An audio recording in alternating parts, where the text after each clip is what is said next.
Welcome to Ecigstuff. Today we're going to be showing you how to fill up a brand new DCT tank. This is a 3.5 mil tank. Got a drip tip to go with it. A brand new 3-punch dual coil cartomizer to go with that. And we're going to be using this on this is an ego device. This is an ego pass-through with a DCT collar. Just like that. So I'm going to show you how to fill it. And I'm going to show you the assembly process. Okay, the first thing you're going to need to do is, this is a brand new triple punch dual coil cartomizer, and with a flange, and this is going to fit on our tank. So I'm going to show you how to just do an initial prime. It's a prime fill. You need to get this filler wet inside the cartridge before you can insert it into your tank. So I'll show you how to do a prime fill on these. It'll just take a minute. I think the hardest part of this really is just getting it out of the package. Alright, so you want to go ahead and remove your new cartomizer from the package. You'll notice it has a threaded end, it has a flange, and then the end we're going to fill it from is the end with this lovely plug on it. So what you want to do is just use your fingernail or a paper clip and remove the bung hole from the end. Now what you're going to see is, there we go, you'll see the filler material is nice and white. This is a brand new cartridge, so it looks nice and pretty for us.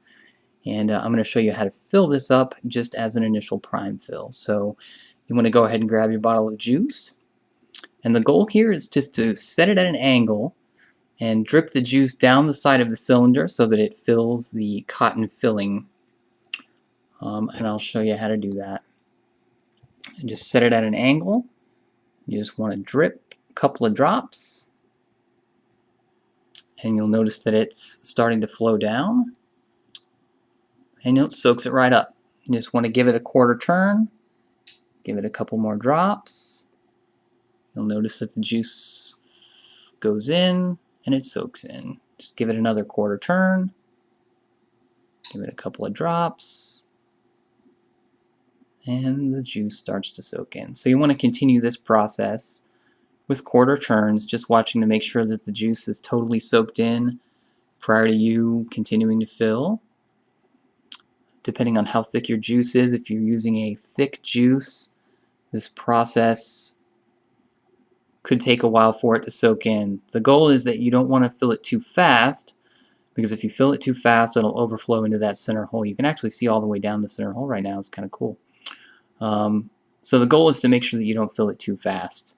If it's thick and it starts to pool up at the top, do it one drop at a time and give it some time to go ahead and let it soak in. So you want to continue this process. I'm just going to speed this up.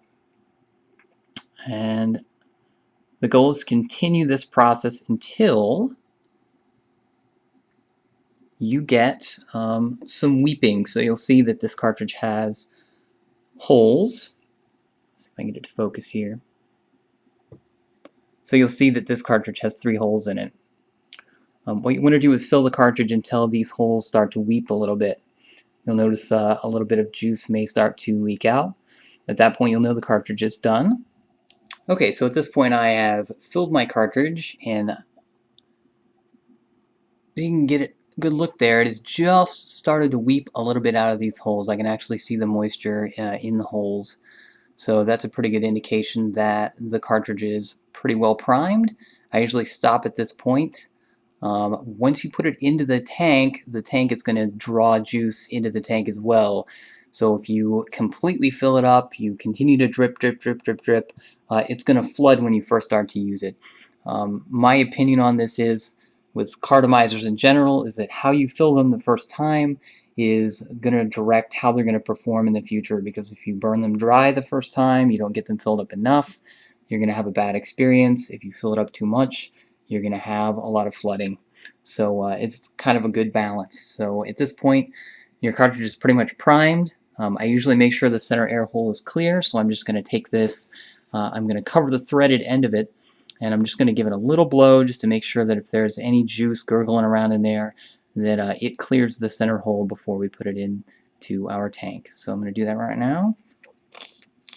You'll notice there was just a little bit of gurgling. And give it a couple of blows and a couple of sucks. Thank you very much. And it's all clear. So at this point, it is ready to insert into the tank. You'll notice that one end of the threaded end has a flange on it, and you notice that one side of the tank has a groove on it. The other side does not. So we're looking to put the flange into the grooved end. So at this point, you're going to turn it and insert it this side first. Go ahead and insert it about that far. So you'll see there's a gap right now between the top of the tank and the cartomizer. So it's time to fill the tank.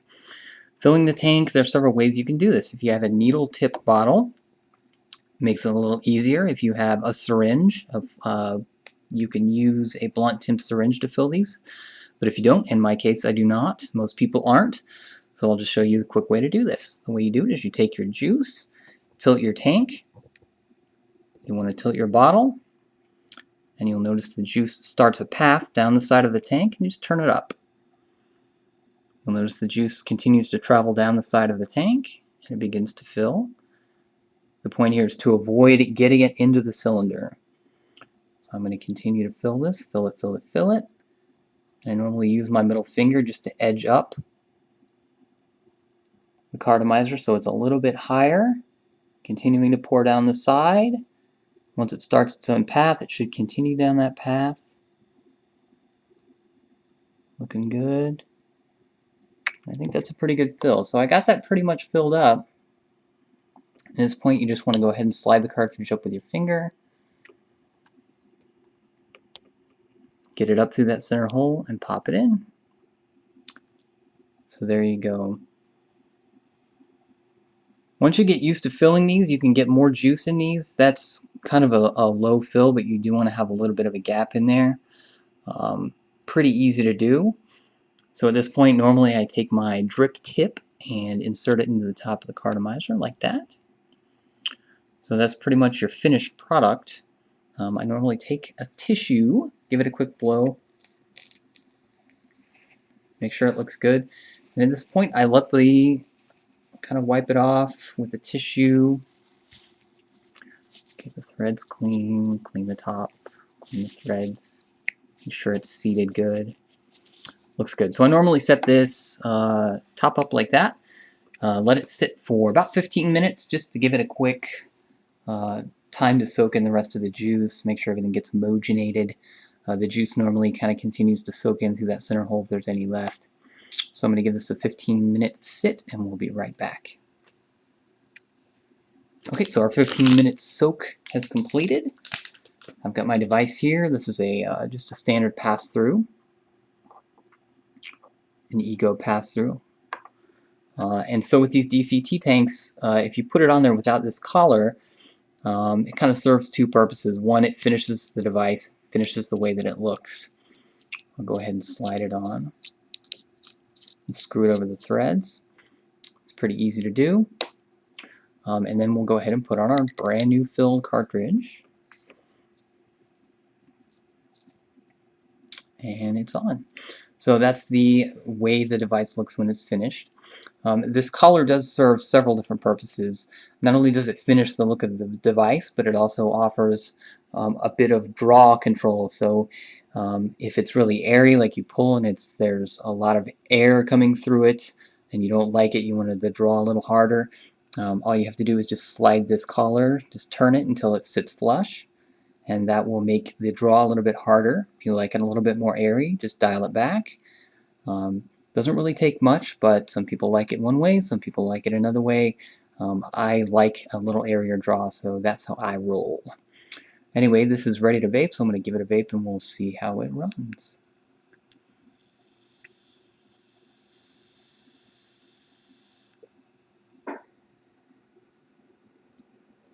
Looks good, tastes great. I don't have any gurgling at all in my device, so it looks like the fill was successful. If you do have any gurgling at this point, or I would either let it sit a little bit longer, or you can just take a tissue and blow it out through the threaded end. Just give it a quick blow. Wipe off the threads again. If it's gurgling just a little bit, you can continue to run it, and it will burn that off. So as long as it doesn't seem overly gurgly, like you can't even get a draw out of it, just go ahead and give it a few puffs and it should clear itself. Normally at this point, I also take an opportunity to clean the threads of my battery. This is an Ego device. I usually just take a tissue, kind of wad it up a little bit, stick it down in the threads, give it a quick twisteroo here, get it nice and cleaned up. Cleans any juice out of there, any kind of debris that might be in there. Anywho, that is how I fill and prime a DCT tank. I get all my devices from LJ's eSmokes. This is where I got this whole setup. This is a good, nice starter setup for somebody. It seems a little big, but the batteries last forever. It's easy to tell your juice level, and they have a nice selection of drip tips as well. So that's it. I hope this was helpful for everybody, and I'll see you again soon.